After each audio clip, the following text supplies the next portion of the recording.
Here's how I made this mini padel racket. This 15% scale model is 3D printed with a 0.2 mm layer height. It has 50% infill and retraction was turned off. A real-sized model was designed in Onsel. I increased the hole diameter from 11 to 20 mm.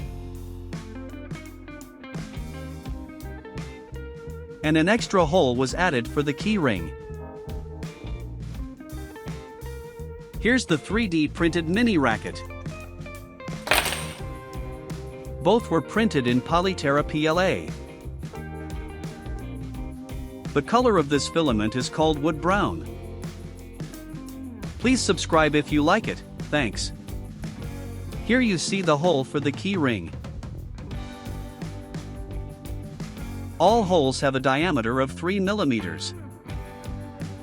Get commercial access to all my 3D files here to sell 3D prints. Also check out my design and engineering channel where I post many tutorials. And have a look at my website where everything comes together. Thank you for watching. Also check out my other videos and channels.